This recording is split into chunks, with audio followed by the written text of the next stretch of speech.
Hello, this is Mike Gonzalez, Making Life Better. Thanks for joining me again as we discuss relationships, the most important thing you can do on planet Earth with the time that you have. Build relationships. That is the foundation for making life better, relationships. In spite of all the technological advances, medical advances, all the pastimes, all the stuff that we do to kind of take us away from all the problems in the world, relationships really is what makes life better. Think of all the friends you have. Think of all the people you know. If you haven't spent time building relationships with other people, if you don't like yourself, if you don't know who God is, there's no wonder why life's a mess. Ask me how I know. Making life better is really about building relationship in three fundamental areas, and that is a right relationship with God, a right relationship with yourself, and a right relationship with other people. Not just for the sake of having other people in your life. I'm not talking about just, being in crowds. That's not a relationship. And I'm not talking about keeping yourself busy, burying yourself in your work, and I get my self-esteem from my work. That's not what I'm talking about. I'm talking about a healthy relationship with yourself if you didn't even have a job. If you didn't even have money and you're broke. Do you still like yourself? Is it possible to see worth in there, even if you strip away all the outward stuff from which you derive self-worth? How do you even do that, Mike? People are important by the stuff they do. If you've been joining me for previous programs, we've discussed the importance of a right relationship with God. And if you missed it, go to MikeGonzalez.tv and you can watch that program and consider some of the things that were said there. I really offer you a challenge to hear what I'm saying and prove whether these things be so, if you can adapt them for your own use. I really believe that you'll have a better life. I believe that you'll be one of the other happy people on the planet. I believe that you'll see things that were always there, truly wonderful things that were always there, but they eluded you. Because you didn't know these three simple things I'm saying, that relationship is the most important thing in the world. There's nothing better than building relationships with God, healthy relationship with yourself. Do you like you? And are you really, really excited about other people, seeing the good in them, seeing their gifts, their talents? And that's what we're going to talk about today. A right relationship with other people. I think one of the things that we learn from childhood is we don't even have a name for it, but we can feel it. And somebody called it envy and jealousy and insecurity. And we felt those things since we were 6 years old. We just didn't know what to call them. What happens when the other guy in first grade, comes to school with a neat, nifty backpack and you don't have one? And everybody's making a big deal over his backpack. Wow, you must be the coolest kid on the planet because of your backpack. And you look at this guy and you think, wow, I feel like a worm. I don't have a backpack like that. I wonder why I don't have a backpack like that.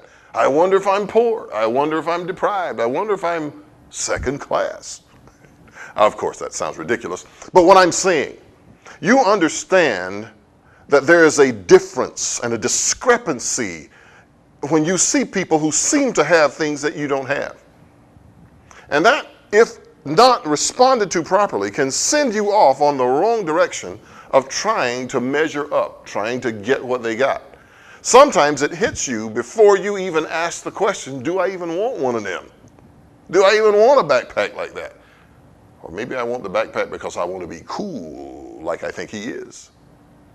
First grade stuff, playground kind of stuff.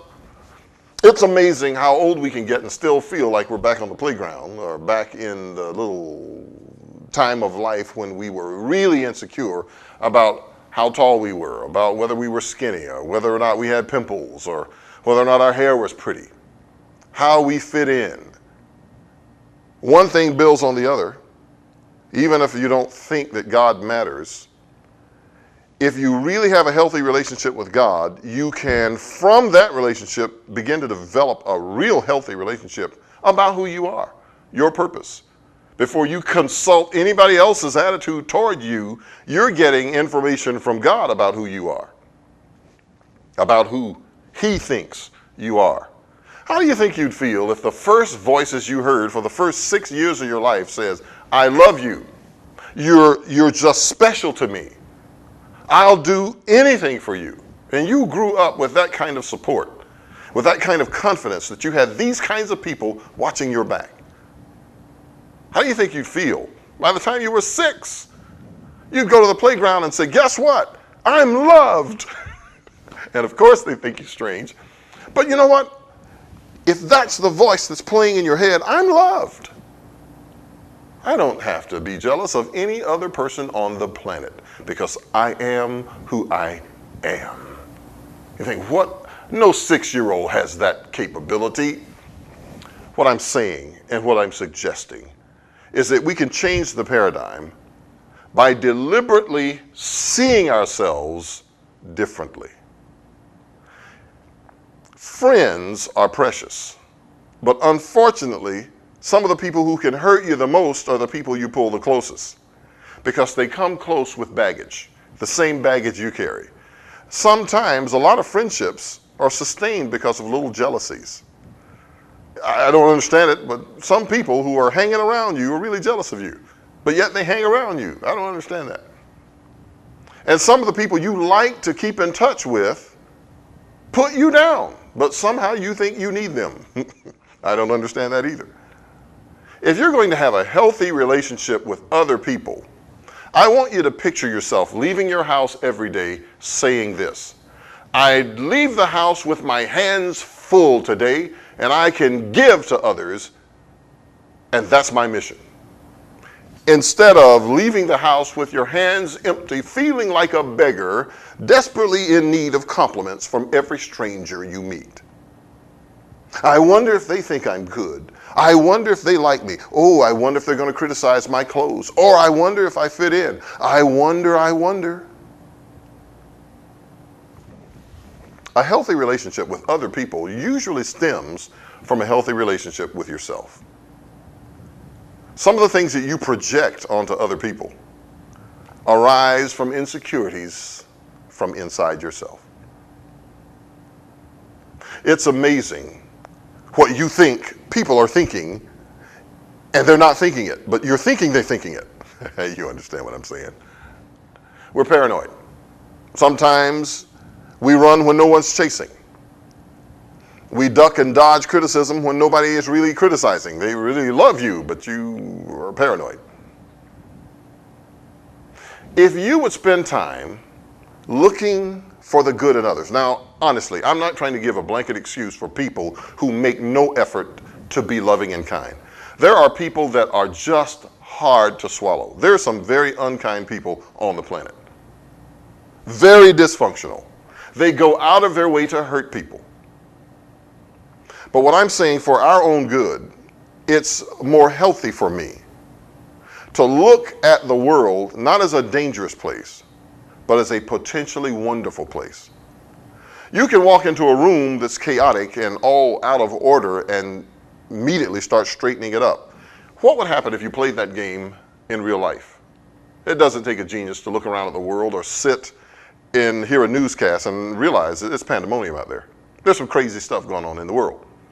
And if you meditate on that, you'll begin to take on the anxiety that goes with that. But what would happen if you say, today, I'm going to celebrate the one nice person I meet. And then tomorrow, I'm going to celebrate the 2 nicest people I meet. You might have to back off and slow yourself down and start rethinking on how you look at the world around you. Digest too much of the wrong information, and you're going to have an overload. You're going to look at the world through the wrong prism, and everybody's going to have an angle. Everybody's trying to get something. Everybody's trying to hook and crook. And if you recognize if a nice person tripped over you, you wouldn't see it. Good living, a healthy life, starts with right relationships. Right relationships with God, seeing Him for who He really is. He loves you. You get that wrong, everything else is wrong. If you think God's out to get you, it's going to taint everything you think about yourself and everything you think about other people. If you can't trust God, who can you trust? And truthfully, if you don't really trust yourself, you know who you really are, and you know good and well you can't trust yourself under certain circumstances. And because you know you're untrustworthy, you suspect that everybody else out there is also untrustworthy, and what you have is a recipe for a nervous breakdown, ulcer, and everything else that goes along with it. A very unhealthy attitude toward life. I met a guy and he says, well, what do you think about life? And life stinks. I mean, all of it? I mean, all of it stinks? Did you find at least a little bit of it was sweet? Because people get burned, people hurt, people skin their knees, and people have bad relationships, and people get betrayed, people fail.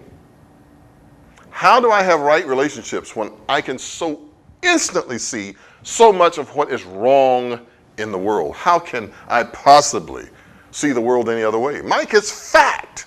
I can give you case histories of people who are just bad. And they're not worth trusting. As a matter of fact, life is tough. And it gets worse the longer you listen. How do you have a healthy relationship with other people? I suggest that you slow down. Sometimes you have to isolate, back away from the situation, unplug, take some time to yourself, and I want you to start thinking. Do you know one nice person? One. Do you know one nice person? What do I mean by nice? Somebody who's kind to you. Can you think of one person who showed kindness to you? Yeah, you can? Okay. Now, let's, this is a stretch. You ready for this? Think of two nice people.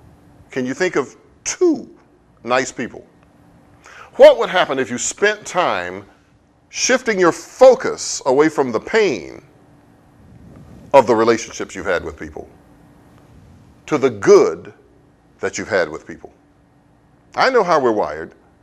We want everything to be nice. You remember I told you if you had on a white outfit and a speck was on the outfit, people would miss the entire outfit and see the speck? Because we're pre-programmed, and we are ourselves preoccupied with flaws, finding flaws. We consider ourselves great problem solvers. We think God made us to be problem solvers when he made us to be discoverers. It's amazing. Turn a kid loose in a house and he'll find that penny you lost. You turn a kid loose in a house and he'll find all kinds of stuff that you didn't know where it was. Because they're wired for discovery. A baby doesn't preoccupied look up and wake up in the morning and says, I have problems to solve today. Don't mess with me. A kid wakes up excited about life. He can't wait to poke this with his little finger or tear that apart or see how that works or pull that down or go to the blinds in the living room and just shake them. Go to the coffee table and push everything off just to see if it bounces. Ask me how I know. I have 8 children. 6 girls and 2 boys. And it was fascinating watching them grow. And some of the very things that changed my perspective, shifted my entire paradigm about how to live and how to have a good life, I learned from simply observing my children. When they're little, they're so full of discovery. Life is an absolute mystery, and they can't wake up every day trying to discover what to play with next. And I thought, man, what happened? Was I ever that way? What happened that beat the discovery out of me? Why is it now I work so hard to maintain the status quo instead of discovering what things are possible? Why is it that I work so hard trying to control my world and control people instead of seeing what wonderful thing might come of this relationship? There's an expression I heard, I didn't understand it when I first heard it, but it says, once burned, twice shy. It's traumatic to be disappointed or hurt or betrayed or laughed at. And you don't even discover that until you interact with other people and discover that there are impure motives and people who wake up deliberately planning to hurt other people. That is mind-boggling.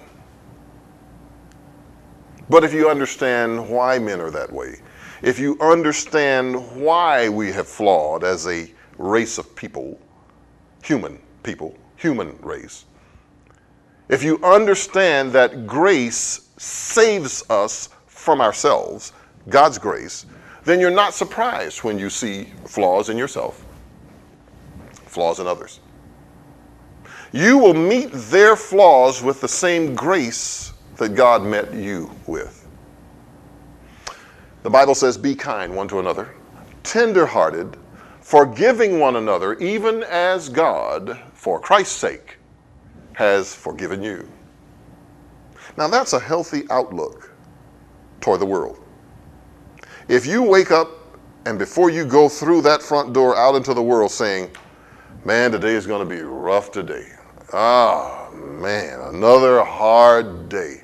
You've just programmed yourself to see everything that will help you fulfill your dream of a bad day. But I challenge you to start programming yourself to see the wonder around you. You know what? There is no such thing as an ordinary day.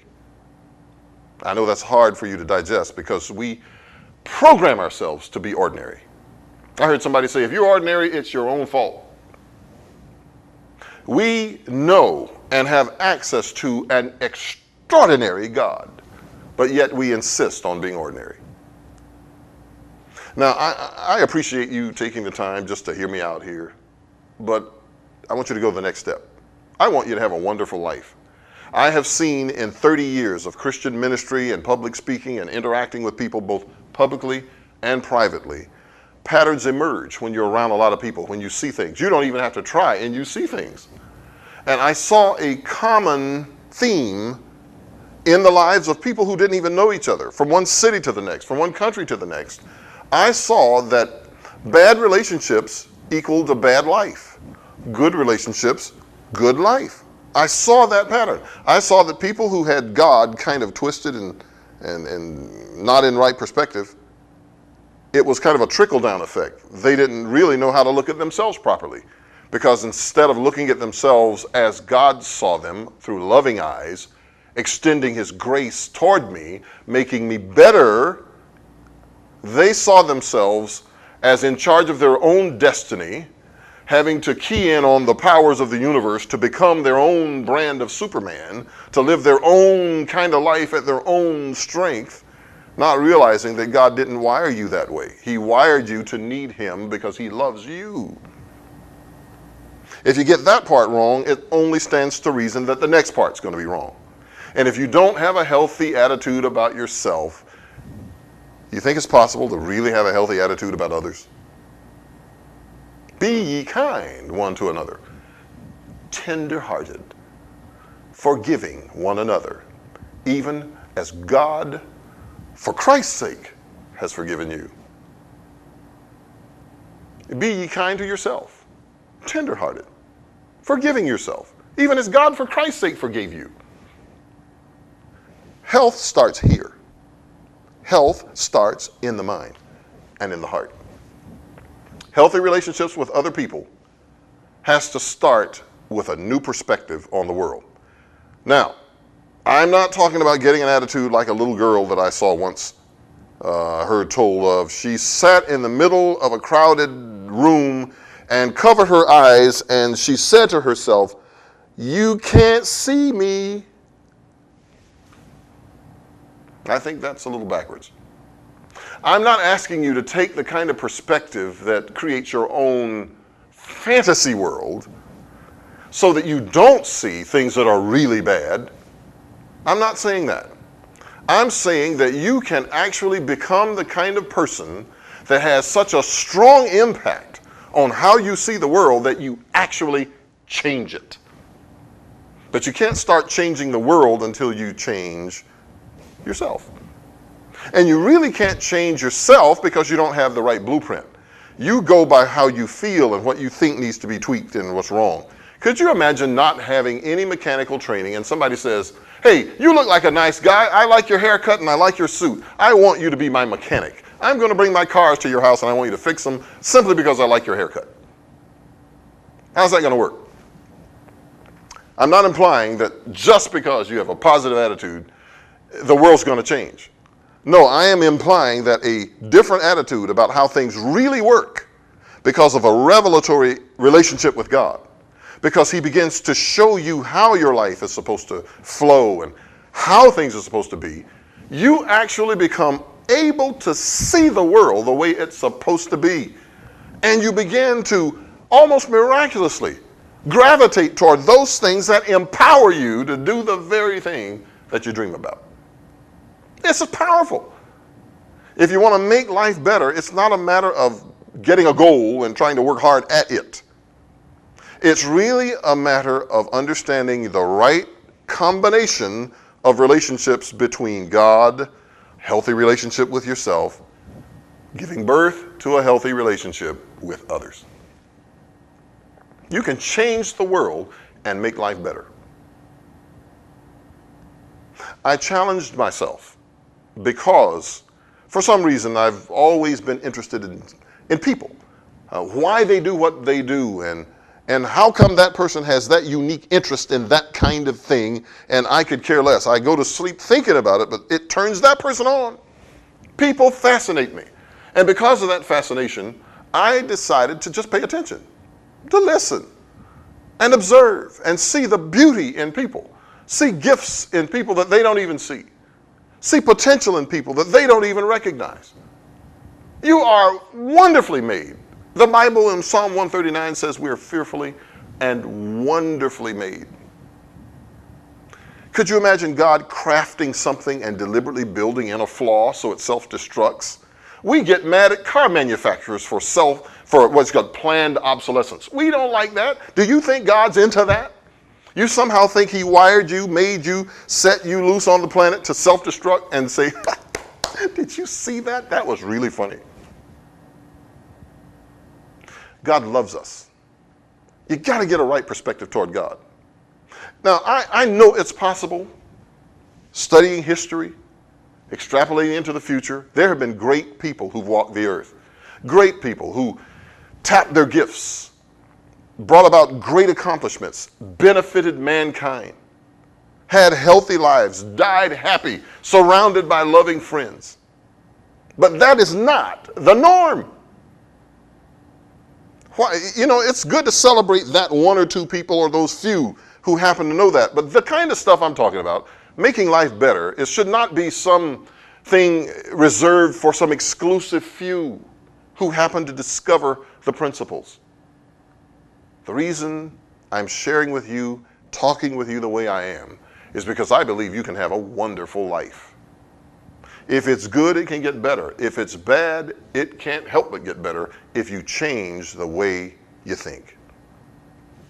Because the way you think leads to the things you say. And the things you say cause reaction around you. If you start changing the way you think, you'll start changing the things you do. And I'm not talking about a superficial level where, mind over matter. No. I'm talking about discovering the way life is designed to work by focusing your attention on the key to good living is right relationships. Healthy relationship with God. Right relationship with yourself. Are you comfortable in your own skin? If you had no money, no job, and it was just you alone with yourself, could you find a reason to celebrate being alive? Don't be like some who had to have everything taken away from them only to become philosophical and say, well, I still have my life. Miserable as it might be, it's better than nothing. I want you to have a happy life, a healthy life. Make life better by digging in and doing some of these things that I'm talking about. Before time runs out, my project for you in this area of relationship, we already talked about getting a healthy relationship by reading the Bible. You need to read that thing and discover what God says about you. I know it can be confusing because you've heard all these Bible stories of war and God killing people and all kinds of stuff, and it's got you turned off. You don't want anything to do with that. But that's like reading a newspaper that might be 50 pages long and you read a story that has a headline about some terrible thing that was done by some human. I'll never read newspapers again. They're all full of bad news. Now you see how irrational that is. Read the Bible to discover what it says about God and what God says about you. As a result of a healthy relationship with God, you can only begin to develop a healthy relationship with yourself. You begin to discover things instead of looking on the outside trying, please tell me who I am. Do you like me? Is this dress or this coat nice? Instead of trying to get your self-esteem from people who don't care and don't know and can't know, you can begin to hear from the inside out and begin to express those beautiful gifts God's put inside you. He's talking to you every day. You haven't learned to hear his voice and interpret what he's saying. He's showing you little things that you can do that are unique to you. But because nobody's applauding them or getting excited about them, you haven't gotten excited either. Learn to celebrate yourself. And when you do that, you learn to celebrate others. Here's my project for you on healthy relationships with other people. Today, if you have to unplug and get quiet, I want you to start writing a list of all the people that you think are marvelous. I want you to make a list of people that you really appreciate. And then I want you to write down why you appreciate them. If you don't like writing, I want you to just talk out loud. I really appreciate so-and-so. He or she is just really cool because. If you train your mind to do that kind of stuff, all of a sudden you start looking around and you'll start seeing more wonderful people than you've ever seen before. Whatever you focus on gets your power. Whatever you focus on creates your world. I want you to deliberately go out and find some nice people today. And if they're acting ugly, I want you to go over and speak a word. You can do better than that. I think you're better than that. Prophesy over them and speak life to them. I think you're better than that. As a matter of fact, I know there's more in you than what I'm seeing right now. It's amazing how many lives have been changed because somebody insisted on seeing the good in someone instead of seeing the bad. I'm not saying ignore, terrible people who behave terribly, but I'm saying today, open your eyes and see the good that God has put in other people. There's so much more to learn, and we'll dig into it next time. I'm Mike Gonzalez, making life better. See you next time.